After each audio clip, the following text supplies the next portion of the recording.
Hello students, पिछले video में आपको धातु कर्मकी के ऊष्मागतिक सिद्धांत के बारे में एक्सप्लेनेशन किया गया था।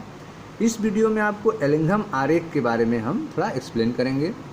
तो देखिए ध्यान से, यह एक आरेखी एलिंघम आरेख है जिसमें धातु ऑक्साइड के बनने को दिखाया गया है। ठीक है, तो एलिंघम आरेख के बारे में चर्चा करते हैं। एलिंघम आरेख पहला है। इसमें सामान्यतः एलिंघम आरेख तत्वों के ऑक्साइड के बनने के लिए, विरचन के लिए डेल्टा जी मानक गिब्स ऊर्जा परिवर्तन का फॉर्मेशन बनने के लिए, ठीक है, डेल्टा जी फॉर्मेशन और टी के मध्य वक्र होता है। एलिंघम आरेख क्या होता है? ऑक्साइडों के बनने के लिए डेल्टा जी फॉर्मेशन और टी के मध्य वक्र होता है। ठीक है, यानी निम्नलिखित अभिक्रिया के लिए, ठीक है, मेटल जो है सॉलिड रूप में है, ऑक्सीजन गैस रूप में है और धातु ऑक्साइड बन रहा है। तो आप देख रहे हैं कि एलिंघम आरेख जो है वह धातु ऑक्साइड के बनने के लिए डेल्टा जी फॉर्मेशन, गिब्स ऊर्जा परिवर्तन, ठीक है, डेल्टा जी फॉर्मेशन और ताप टी के मध्य में आरेख होता है। तो यहाँ पे आप देख रहे हैं धातु ऑक्साइड बन रहे हैं, aluminium oxide, magnesium oxide, zinc oxide, cupric oxide, ferrous oxide. ठीक है, यह जो है धातु ऑक्साइड बन रहे हैं। इसका ग्राफ आप रिप्रेजेंट कर रहे हैं जिसमें डेल्टा जी फॉर्मेशन और टी के मध्य में जो आप वक्र तैयार करते हैं वही क्या होता है? एलिंघम आरेख होता है। इस सब क्रिया में ऑक्साइड बनने में गैसों के उपभोग के कारण आणविक यादृच्छिकता कम हो जाती है। इस अभिक्रिया में क्या होता है? इस अभिक्रिया में गैस जो है, जो अभी दौड़ रहा था, इधर उधर भाग रहा था, जो उसमें रैंडमसिटी थी, वह धातु के साथ मिलने के बाद वह रैंडमसिटी कम हो जाती है। जो डेल्टा एस का मान अधिक था वह डेल्टा एस का मान कम हो जाता है। एंट्रॉपी का मान क्या होता है? कम हो जाता है। धातु ऑक्साइड बनने के बाद एंट्रॉपी का मान, डेल्टा एस का मान क्या होता है? कम हो जाता है। कि अभी जो एक गैस रूप में ऑक्सीजन थे, इधर उधर घूम रहे थे, दौड़ रहे थे, उनकी अणुओं की यादृच्छिकता अधिक थी, लेकिन जब वह धातु के साथ जुड़ जाएंगे तो आणविक यादृच्छिकता क्या हो जाएगी? कम हो जाएगी। इस अभिक्रिया में ऑक्साइड बनने में गैसों के उपभोग के कारण आणविक यादृच्छिकता कम हो रही है, अतः डेल्टा एस का मान ऋणात्मक हो जाता है। ठीक है, एंट्रॉपी परिवर्तन का मान इसमें क्या हो जाता है? ऋणात्मक हो जाता है। जो समीकरण 14 में डेल्टा टी डेल्टा एस का पद का चिन्ह धनात्मक कर देता है। तो जो आप समीकरण 14 पढ़े हैं, डेल्टा जी बराबर delta H minus T delta S, delta G बराबर delta H minus T delta S, ये आप समीकरण है आपका। इसमें इस समीकरण में इस डेल्टा एस जो रैंडमसिटी है, आपका एंट्रॉपी है, इसका मान घट जा रहा है धातु ऑक्साइड बनने के कारण। ठीक है, तो इसका मान घटने के कारण जो है टी डेल्टा एस पद का मान क्या हो जाएगा? धनात्मक हो जाएगा।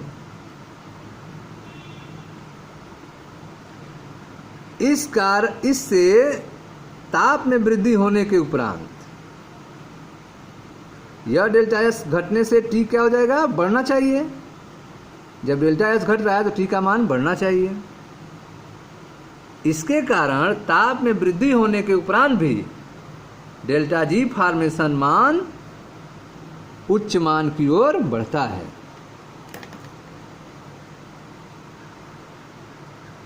इसके कारण ताप में वृद्धि होने के उपरांत भी डेल्टा जी फॉर्मेशन उच्च मान की ओर बढ़ता है। डेल्टा जी का मान क्या होता है? बढ़ता है।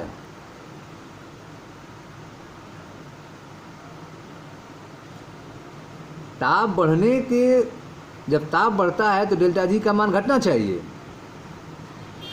लेकिन यहाँ पे ताप बढ़ने के बाद भी डेल्टा जी का मान बढ़ रहा है। क्यों? क्योंकि डेल्टा एस का मान घट रहा है। ऑक्साइडों, धातु ऑक्साइडों के बनने में डेल्टा एस का मान कम होता है, एंट्रॉपी का मान कम होता है।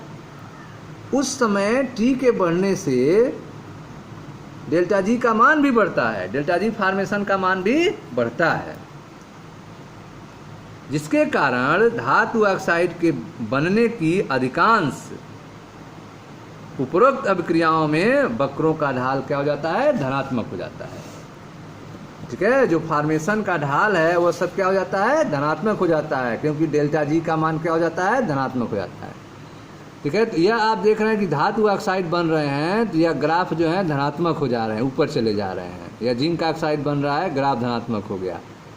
ठीक है, यह फेरस ऑक्साइड बन रहा है, दाब धनात्मक हो गया। क्यूप्रिक ऑक्साइड है, दाब धनात्मक हो गया। तो आप देख रहे हैं कि इसमें डेल्टा एस का मान कम हो रहा है, लेकिन ताप के बढ़ने से डेल्टा जी फॉर्मेशन का मान बढ़ जा रहा है, जिसके कारण उपरोक्त अभिक्रियाओं के वक्रों का ढाल धनात्मक हो जाता है। ठीक है, यह आपने देखा। ठीक है, तो एलिंघम आरेख में आप देख रहे हैं कि समानतः एलिंघम आरेख तत्वों के ऑक्साइड के विरचन के लिए डेल्टा जी फॉर्मेशन और टी के मध्य वक्र होता है। तो एलिंघम आरेख जो है वह आप देख रहे हैं कि डेल्टा जी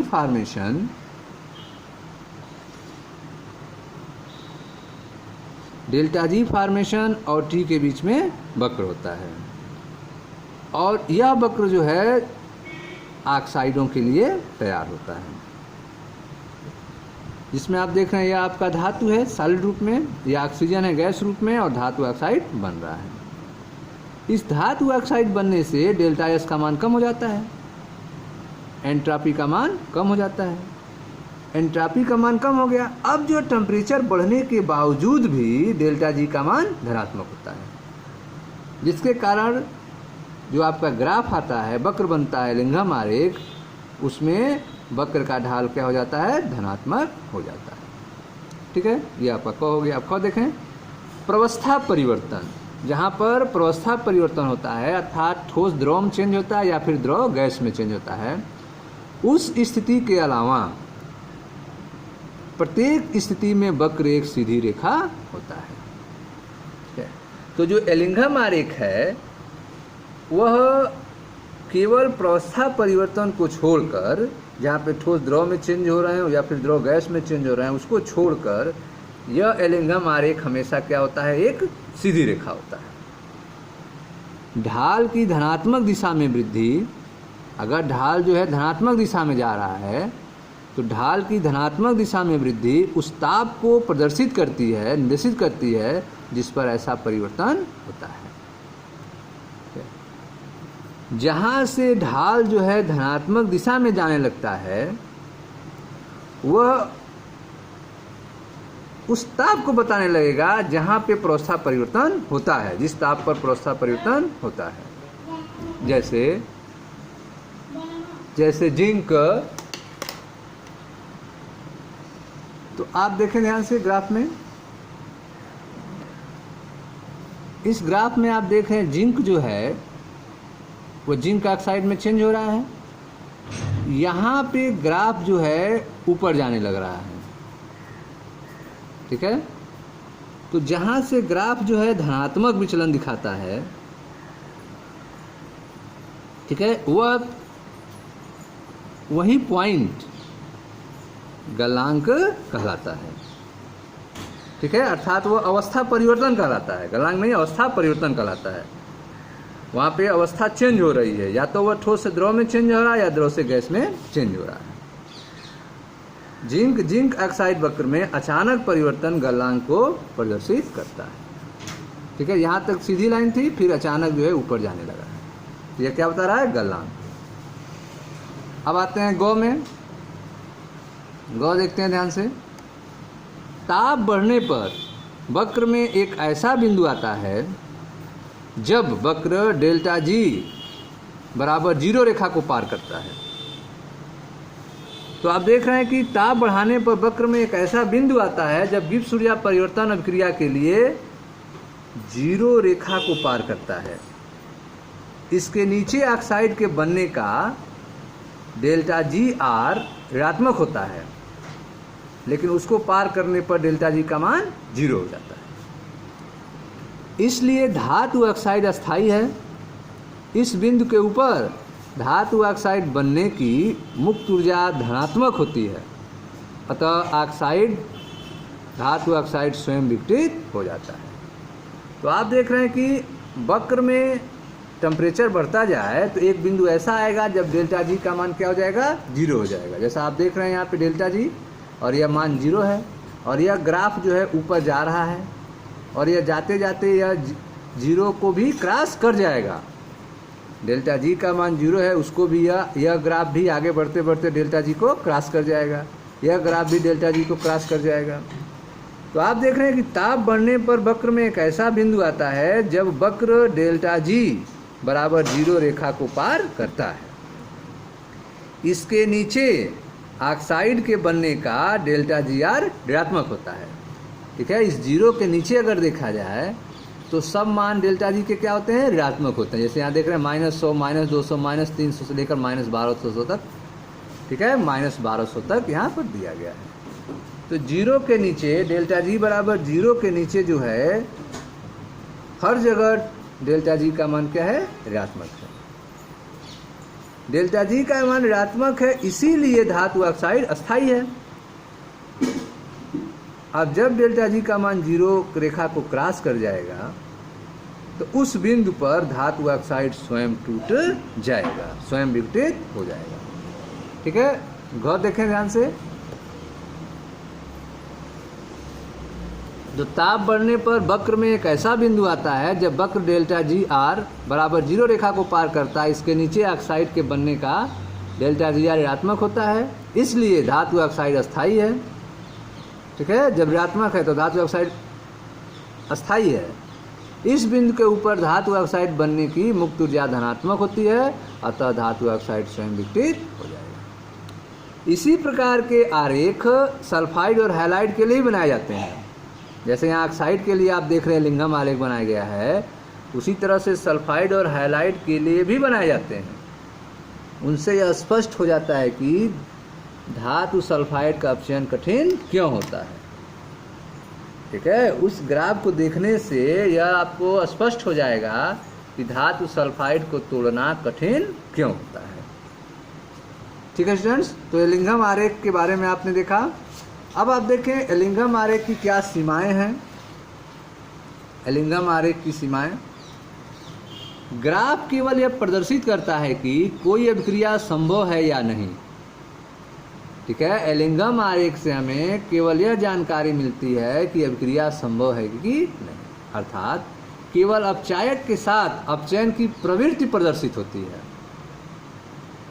ठीक है, अपचायक के साथ अपचयन की प्रवृत्ति प्रदर्शित होती है। ऐसा इसलिए है क्योंकि यह केवल ऊष्मागतिकी की धारणा पर आधारित है। ठीक है, ग्राफ हमें केवल यह जानकारी देता है कि अभिक्रिया संभव है कि नहीं है, अर्थात केवल अपचायक के साथ अपचयन की प्रवृत्ति प्रदर्शित होती है। ऐसा क्यों है? ऐसा इसलिए है क्योंकि यह केवल ऊष्मागतिकी की धारणा पर आधारित है, इसीलिए ऐसा है। यह अपचयन प्रक्रमों की बलगतिकी के बारे में कुछ नहीं बताता है।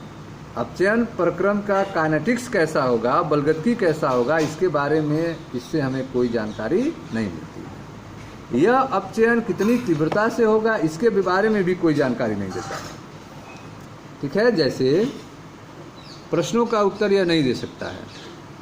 यद्यपि यह व्याख्या करता है कि जब सभी स्पीशीज ठोस अवस्था में होते हैं तब अभिक्रिया मंद और अवस्कों में पिघल जाने पर आसानी से कैसे होती है। ठीक है, इससे हम यह जान सकते हैं कि जब जो है सभी स्पीशीज ठोस अवस्था में होती है तो अभिक्रिया मंद होती है। ठीक है, जब सभी स्पीशीज ठोस अवस्था में है तब अभिक्रिया मंद होती है, और अयस्क के पिघल जाने पर यह आसानी से कैसे होती है। ठीक है, इस बारे में हमें इससे जानकारी मिलती है। यहाँ यह ध्यान देना रोचक है कि किसी भी अभिक्रिया के लिए एंथैल्पी में परिवर्तन डेल्टा एच और एंट्रापी में परिवर्तन डेल्टा एस के मान ताप में परिवर्तन होने पर भी लगभग स्थिर रहते हैं। ठीक है, यहाँ पर डेल्टा एच और डेल्टा एस का मान ताप बदलने के कारण भी, ताप बदलने पर भी लगभग स्थिर होते हैं। अतः समीकरण डेल्टा जी बराबर delta H minus T delta S में केवल ताप टी ही प्रमुख चर बन जाता है। ठीक है, जो गिब्स ऊर्जा परिवर्तन का समीकरण है डेल्टा जी बराबर delta H minus T delta S, उसमें जो टेम्परेचर टी है वही चर बन जाता है। ठीक है, क्यों? क्योंकि डेल्टा एच और डेल्टा एस के मान ताप परिवर्तन होने पर भी लगभग स्थिर रहता है। तथापि डेल्टा एस यौगिक की भौतिक अवस्था पर अधिक निर्भर करता है। ठीक है, जो एंट्रापी परिवर्तन है वह यौगिक के भौतिक अवस्था पर निर्भर करता है। चूंकि एंट्रापी क्या है, डेल्टा एस क्या है, निकाय में अव्यवस्था या अस्त व्यस्तता पर निर्भर करता है। अतः यौगिक के पिघलने, ठोस से द्रव में बदलने या फिर वाष्पित होने, द्रव से गैस में होने पर बढ़ेगा। तो डेल्टा एस का मान कब बढ़ेगा? जब ठोस से वह द्रव में चेंज होगा या फिर द्रव से गैस में चेंज होगा तो डेल्टा एस का मान बढ़ जाएगा, क्योंकि रैंडमसिटी बढ़ जाएगी, अव्यवस्था बढ़ जाएगा, अस्तव्यस्तता बढ़ जाएगी। ठोस से द्रव में बदलने पर द्रव से गैस में बदलना, क्योंकि ठोस से द्रव या द्रव से गैस अवस्था परिवर्तन पर आणविक अस्तव्यस्तता बढ़ती है, इसीलिए डेल्टा एस का मान बढ़ता है। डेल्टा जी की व्याख्या के पर आधारित होता है। गिब्स ऊर्जा परिवर्तन की व्याख्या के पर आधारित है, क्योंकि डेल्टा जी मानक गिब्स ऊर्जा परिवर्तन डेल्टा जी बराबर minus R T L N K. ठीक है, अतः यह माना गया है कि अभिकारक और उत्पाद साम्यावस्था में है।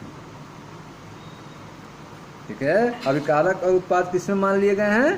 साम्यावस्था में है। डेल्टा जी की व्याख्या जो है वह डेल्टा जी बराबर minus R T L N K पर आधारित है। ठीक है, इसमें जो साम्य स्थिरांक के है उस पर आधारित है। डेल्टा जी की व्याख्या साम्य स्थिरांक के पर आधारित है और यह माना गया है कि अभिकारक और उत्पाद साम्यावस्था में है। ठीक है, धातु ऑक्साइड प्लस ए उत्क्रमणी धातु प्लस एओ, यह सदैव सत्य नहीं होता है। ऑक्सीजन अलग हो जाए और अपचायक से जुड़कर एओ बना ले, यह सदैव सत्य नहीं होता है, क्योंकि अभिकारक उत्पाद ठोस भी हो सकते हैं। अभिकारक उत्पाद ठोस भी हो सकते हैं। ठीक है, जब गैस होंगे तभी यह गैस के साथ अपचायक जुड़ेगा, तो यह हमेशा सत्य नहीं है, क्योंकि अभिकारक उत्पाद ठोस भी हो सकते हैं।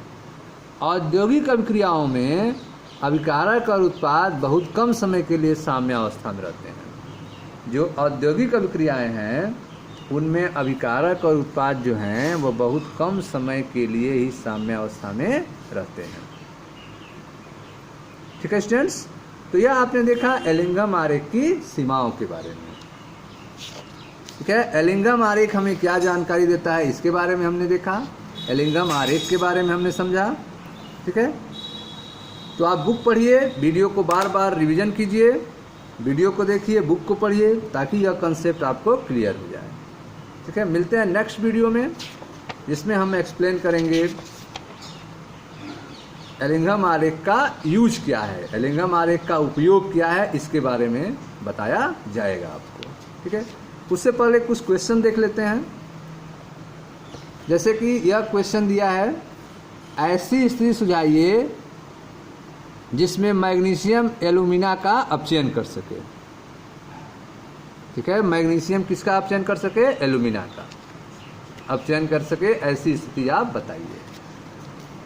तो अगर हम एलिंघम आरेख में देखें ध्यान से, तो यह आपका एल्युमिनियम और ऑक्सीजन एल्यूमिना बना रहा है, Al2O3 एल्युमिनियम ऑक्साइड बन रहा है, और मैग्नीशियम ऑक्सीजन मिलकर मैग्नीशियम ऑक्साइड बना रहे हैं। इन दोनों ग्राफ जो आप देख रहे हैं एक ए पॉइंट पर एक दूसरे को काट रहे हैं,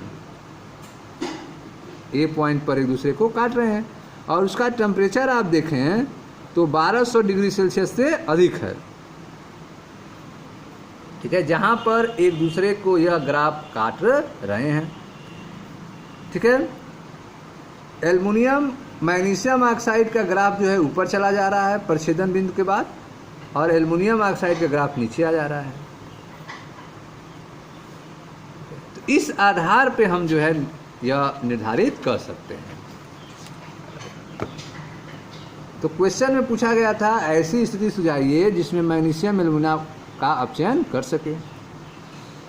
तो इस प्रक्रम में निहित दो समीकरण हैं, एक है आपका 4/3 Al+O2, 2/3 Al2O3 एल्युमिनियम ऑक्साइड का बनना और मैग्नीशियम ऑक्साइड का बनना 2Mg+O2 2MgO। एल्युमिनियम ऑक्साइड और मैग्नीशियम ऑक्साइड वक्रों के प्रच्छेदन बिंदु जैसा कि हमने दिखाया था पॉइंट ए पर चिन्हित है, पर निम्नलिखित अभिक्रियाओं के लिए डेल्टा जी शून्य हो जाता है। डेल्टा जी का मान कब शून्य होगा? तो इन दोनों अभिक्रियाओं को आप ऐड करेंगे तो उस समय यह कंडीशन उपलब्ध होगा 2/3 Al2O3 + 2MgO 2MgO + Al। इस स्थिति में अभिक्रिया के लिए गिब्स ऊर्जा परिवर्तन का मान शून्य हो जाएगा। उस बिंदु से पहले मैग्नीशियम एल्यूमिना को अपचयित कर सकता है। ठीक है, जब डेल्टा जी रिएक्शन के लिए शून्य हो जाता है उस बिंदु से पहले जो है मैग्नीशियम एल्यूमिना को अपचयित कर सकता है। ठीक है, क्वेश्चन नंबर 2 में है ऊष्मागतिकी के अनुसार संभव होते हुए भी व्यवहारिक रूप से एल्युमिनियम के धातु क्रम में मैग्नीशियम धातु का उपयोग एल्यूमिना के अपचयन में नहीं किया जाता है, क्यों? ऊष्मागतिकी के अनुसार यह संभव है, किया जा सकता है, लेकिन नहीं किया जाता है, क्यों? क्योंकि ऐसा करना ज़्यादा खर्च बढ़ जाएगा और लाभकर होता है, इसलिए ऐसा नहीं किया जाता है। ठीक है, एल्युमिनियम ऑक्साइड और मैग्नीशियम ऑक्साइड वक्रों के प्रच्छेदन बिंदु से पहले के तापों पर मैग्नीशियम एल्यूमिना को अपचयित कर सकता है, परंतु यह प्रक्रम क्या है? अलाभकर होगा, इसलिए ऐसा नहीं किया जाता है। तीसरा है यदि अपचयन के ताप पर निर्मित धातु द्रव अवस्था में हो तो धातु ऑक्साइड का अपचयन आसान क्यों होता है? ठीक है, तो आप देख रहे हैं कि यदि अपचयन के ताप पर जो बनने वाला धातु है वो द्रव अवस्था में हो तो धातु ऑक्साइड का अपचयन आसान क्यों होता है? अगर वह द्रव अवस्था में होगा तो डेल्टा एस का मान अधिक होगा। ठीक है, यदि धातु ठोस अवस्था के बजाय द्रव अवस्था में हो तो एंट्रॉपी क्या होगा? अधिक होता है। ठीक है, यदि धातु ठोस अवस्था के बजाय द्रव अवस्था में हो तो एंट्रॉपी अधिक होता है। जब निर्मित धातु द्रव अवस्था में होती है तब अपचयित होने वाला धातु ऑक्साइड ठोस अवस्था में होता है। ठीक है, तो अपचयन प्रक्रम में एंट्रॉपी परिवर्तन का मान अधिक धनात्मक हो जाता है, अतः गिब्स ऊर्जा परिवर्तन अभिक्रिया के लिए मान जो है अधिक ऋणात्मक हो जाता है और अपचयन आसान हो जाता है। ठीक है, तो आप देख रहे हैं कि जब निर्मित धातु द्रव अवस्था में होगा तो डेल्टा एस का मान अधिक होगा, और जब डेल्टा एस का मान अधिक होगा तो डेल्टा एस का मान अधिक होने के कारण डेल्टा जी का मान ऋणात्मक हो जाएगा, और जब अभिक्रिया के लिए डेल्टा जी का मान ऋणात्मक हो जाएगा तो अपचयन आसान हो जाता है। ठीक है, तो इसमें आपने देखा कि यदि धातु ठोस अवस्था के बजाय द्रव अवस्था में हो तो एंट्रॉपी अधिक होती है। जब निर्मित धातु द्रव अवस्था में होता है और अपचयित होने वाला धातु ऑक्साइड ठोस अवस्था में होता है तो अपचयन प्रक्रम में एंट्रॉपी परिवर्तन डेल्टा एस का मान अधिक धनात्मक हो जाता है। अतः गिब्स ऊर्जा परिवर्तन अभिक्रिया के लिए डेल्टा जी आर का मान ऋणात्मक हो जाएगा और अपचयन आसान हो जाता है। ठीक है, तो इस तरह से आपने देखा कुछ उदाहरण जो दिए गए थे जो एलिंघम आरेख से संबंधित थे। ठीक है, अब नेक्स्ट वीडियो में हम एक्सप्लेन करेंगे एलिंघम आरेख का उपयोग के द्वारा धातु ऑक्साइड का धातु में अपचयन के बारे में। ठीक है, तब तक आप जो है वीडियो को लाइक करें, शेयर करें, सब्सक्राइब करें चैनल को। ठीक है, बुक पढ़ें, वीडियो को देखें ताकि कंसेप्ट आपका क्लियर हो सके। Thank you students.